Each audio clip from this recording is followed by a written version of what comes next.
sommes aujourd'hui le vendredi 28 mai 2021. Comme la parole de Dieu nous dit, voici la journée que l'Éternel a faite, qu'elle soit pour nous un sujet de joie et d'allégresse. Bonjour chez vous, bonsoir chez vous.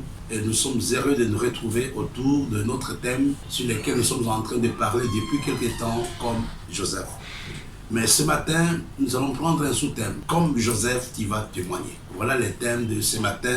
Je prie vraiment que Dieu bénisse quelqu'un au travers de l'émission de ce matin. Je prie que Dieu te touche, je prie que Dieu visite quelqu'un. Nous allons prier ensemble. Tendre Père, nous te bénissons. Nous ne voulons pas que ce soit de lettres mortes. Nous prions, Seigneur, que l'école de Bezalel contribue à la fois au ministère et à la vie de quelqu'un qui va me suivre ce matin. Nous voulons te bénir, notre Père et notre Dieu. Prions que tu nous accordes des témoignages puissants ce matin. Dans ton nom, nous avons prié. Amen. Je disais, comme Joseph, tu vas témoigner. Et le texte de base se trouve dans le livre de Genèse, chapitre 41. Ce sont les paroles de Joseph. Avant les années de famine, il naquit à Joseph deux fils qui lui enfanta, Asnath, fille de Potiphéra, prêtre donc. Joseph donna au premier le nom de Manassé, car, dit-il, Dieu m'a fait oublier toutes mes peines et toute la maison de mon père. Et il donna au second le nom d'Éphraïm, car, dit-il, Dieu m'a rendu fécond dans le pays de mon affliction. Donc à partir du verset 50 jusqu'au verset 52. Le nom qu'il donne à ses enfants était simplement signe que Joseph était en train de témoigner. Je prendrai un autre texte dans le livre de Genèse 45, versets 4 à 8. C'est important que nous lisions cela. 4 à 8. La Bible nous dit, Joseph dit à ses frères, approchez-vous de moi. Ils s'approchèrent et il dit, je suis Joseph, votre frère, que vous avez vendu pour être mené en Égypte. Maintenant, ne vous affligez pas et ne soyez pas fâchés de m'avoir vendu pour être conduit ici, car c'est pour sauver la vie que Dieu m'a envoyé devant vous. Ici encore, Joseph est en train de témoigner. Regardons le dernier passage dans Genèse chapitre 50. Genèse chapitre 50, verset 20. Vous aviez médité de me faire du mal. Dieu l'a changé en bien pour accomplir ce qui arrive aujourd'hui, pour sauver la vie à un peuple nombreux. Alléluia. Voilà les différents passages qui nous montrent, qui nous parlent du témoignage de Joseph. C'est un enseignement capital que j'aimerais vraiment nous donner ce matin. La première chose, je voudrais d'abord qu'on revienne au nom. Et je vais arriver au message tout à l'heure. Qu'on revienne au nom. Il dit ceci, Dieu m'a fait oublier toutes mes peines et toute la maison de mon père.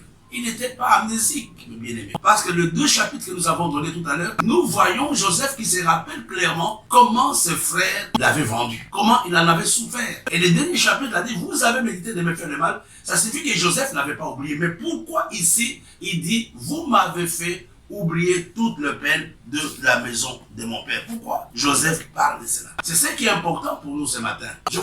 Donc je reprends, il dit, vous m'avez fait oublier toutes mes peines et toute la maison de mon père. Est-ce que Joseph avait oublié les incidents qui s'étaient passés quand il avait été vendu? Est-ce que Joseph était devenu amnésique? Non, mes bien-aimés. Il y a quelque chose qui est très important que j'aimerais te donner avant de continuer.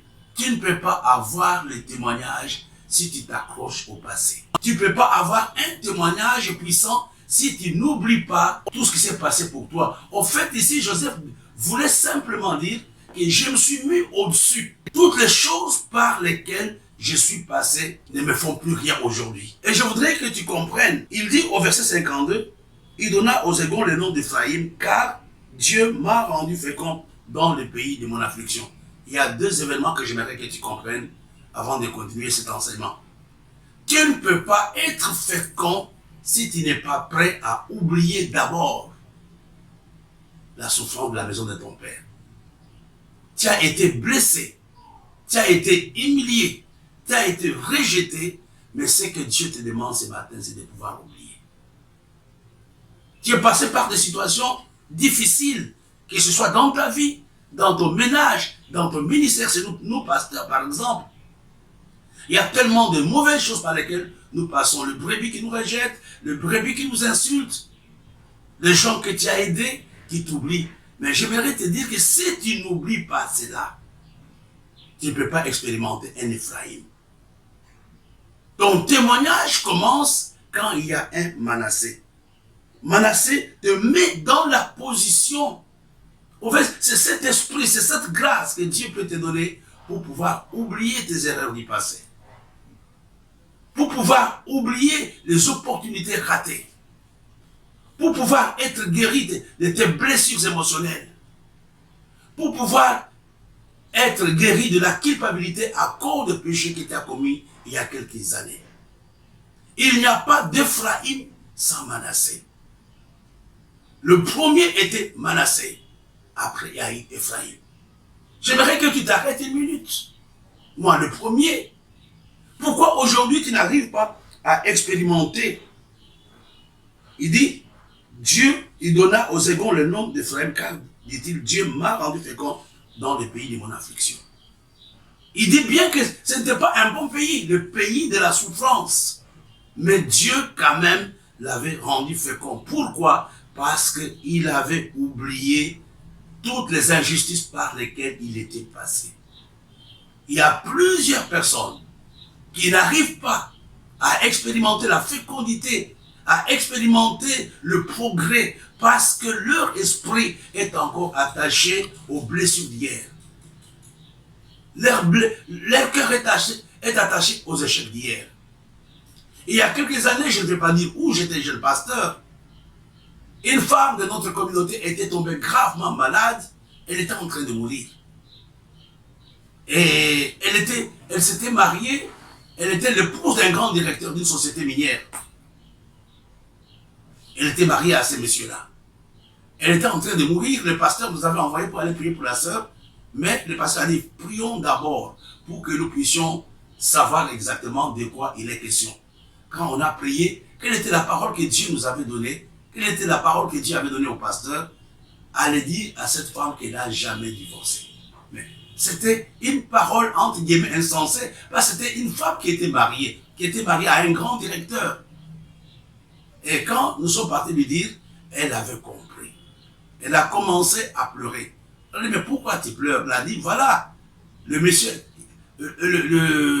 son ancien fiancé était aussi directeur dans la même compagnie que son nouveau mari. C'est mon papa qui avait payé ses études, c'est mon papa qui l'avait amené en Belgique, c'est mon papa qui avait fait ceci et cela. Mais quand nous sommes rentrés, il m'a abandonné, il s'est marié à une autre femme. Et écoutez, elle n'avait pas oublié le pain de la maison de son père.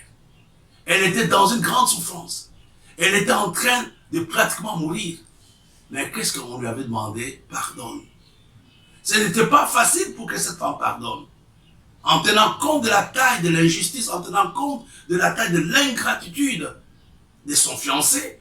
Et cette femme a dit non, je ne peux pas pardonner. Mais finalement, elle avait pardonné et instantanément, elle était guérie. Instantanément. Le monsieur n'était même pas au courant que la femme lui en voulait. Je vous dis qu'elle était bien assise. Elle avait un grand directeur. Elle avait une maison, elle avait des enfants. Mais son cœur était attaché à son passé. Ce message est pour quelqu'un qui me suit ce matin. J'aimerais que tu oublies des choses par lesquelles tu es passé il y a quelques années. Je connais un couple dans l'église il y a quelques années. J'étais encore jeune pasteur.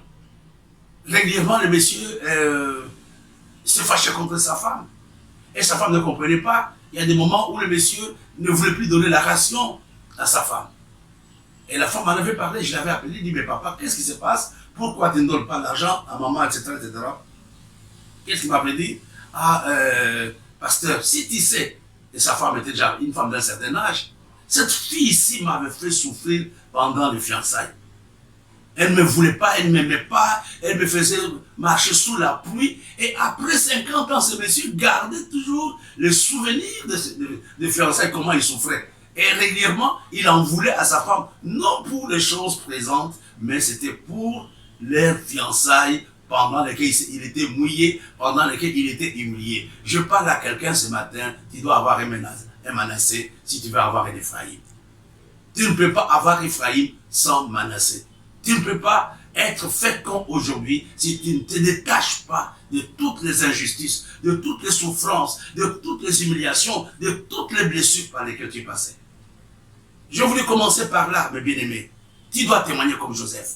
Pour que Joseph témoigne, pour que Joseph dise, Dieu m'a rendu fécond dans le pays, il dit bien de mon affliction. C'est parce que Joseph avait pu oublier son passé. Et je voudrais ouvrir une parenthèse. Il ne dit pas, ça c'est pour toi d'ailleurs ce matin. Il dit, Dieu m'a rendu fécond dans le pays de mon affliction. Ça signifie, tous les endroits où tu te trouves, Dieu est capable de te bénir. Quel que soit le territoire dans lequel tu te trouves, même pendant la disette, même pendant la famine, même pendant la sécheresse, Dieu est capable de te bénir. Je prophétise sur quelqu'un ce matin que le problème que tu as, tu n'as jamais eu Manassé. C'est la raison pour laquelle tu n'arrives pas à avoir Ephraïm. Pour avoir Ephraïm, il faut d'abord avoir Manassé. Alors, je voulais d'abord montrer l'importance des témoignages. Comme Joseph, tu dois témoigner. Il y a 6 points que j'aimerais que tu retiennes ce matin, pendant notre enseignement de ce matin. Pourquoi devons-nous témoigner? Ou bien à quoi me sert le témoignage? D'abord, le témoignage est une preuve que Dieu existe. Quand nous voyons ici tout ce que Joseph est en train de dire, le témoignage de Joseph était simplement une déclaration de la puissance et de l'existence de Dieu. Il dit lui-même, Dieu m'a rendu fécond dans le pays de mon affliction. Le témoignage est une preuve que Dieu existe. J'aimerais ce matin, quel que soit le problème par lequel tu passes, quelles que soient les difficultés par lesquelles tu passes, que Dieu t'accorde un témoignage. Que Dieu t'accorde vraiment un témoignage. Qui pouvait croire que Joseph pouvait témoigner? Avec toutes les situations difficiles par lesquelles il était passé. Joseph a été vendu par ses propres frères. Joseph a été rejeté. Joseph a été jeté dans le puits. Joseph a été accusé injustement. Mais nous voyons à la fin de son histoire, Joseph en train de témoigner. Le témoignage est une preuve que Dieu existe. Je ne sais pas par quoi tu passes ce matin, pasteur. Je ne sais pas par quoi tu passes, mon frère, mais j'aimerais ce matin t'encourager. J'aimerais ce matin te dire que Dieu est capable de te donner un témoignage. N'oublie pas ce que j'ai dit. Pour avoir un Ephraïm, il faut avoir un Manassé. Il faut d'abord oublier. Il faut d'abord pardonner. Il faut d'abord te mettre au-dessus de tous tes échecs. La deuxième chose, le témoignage paralyse les accusations de Satan. Alléluia. Là, c'est important. Quand tu commences à témoigner, tu es en train de paralyser les accusations de Satan. Je me rappelle l'histoire de l'aveugle-né. Un jour, on le trouve.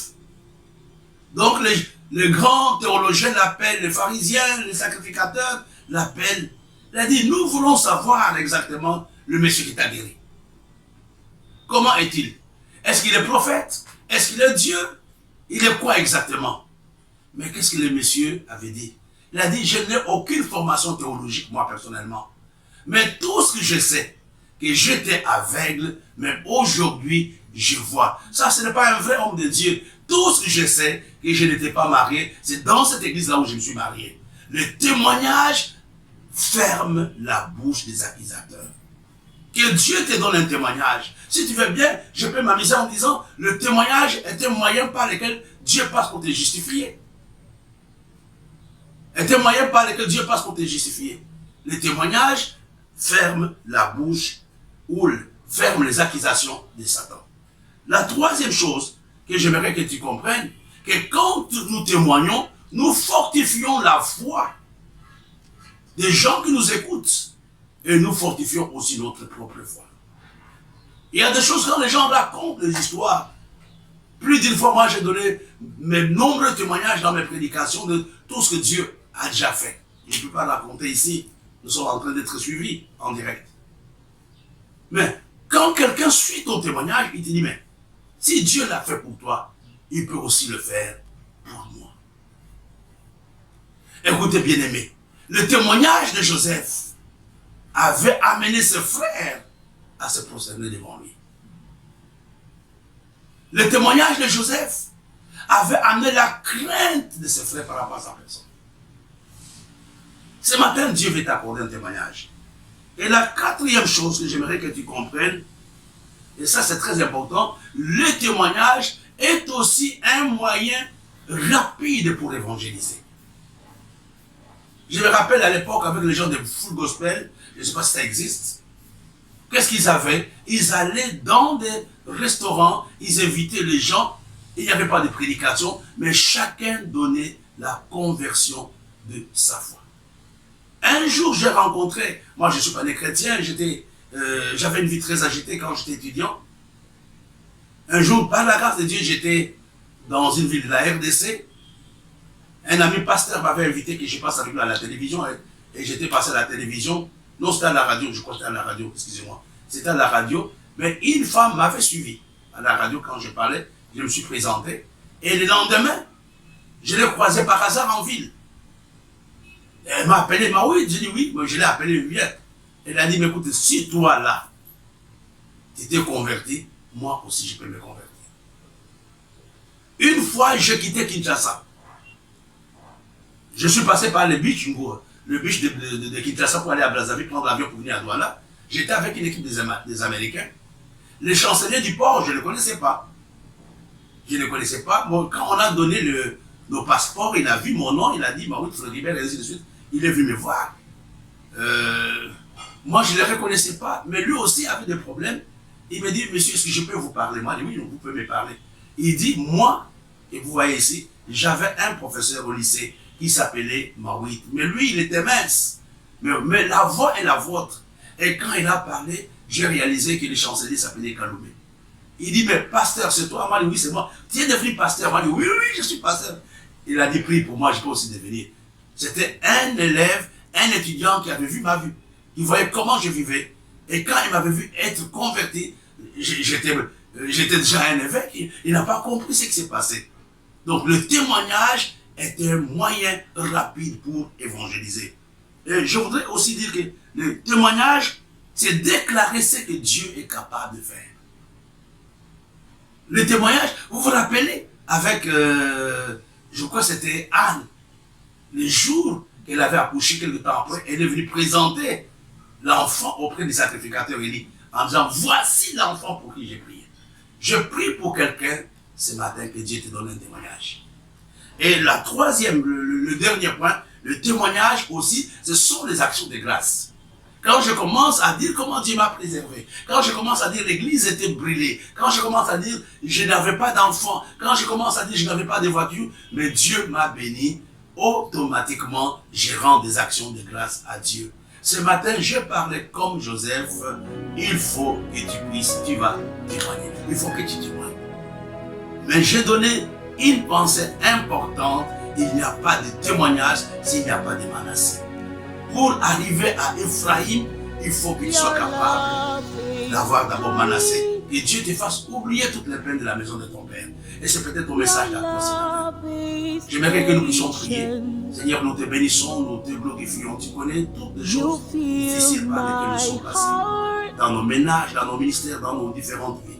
Nous avons été blessés, nous avons été humiliés.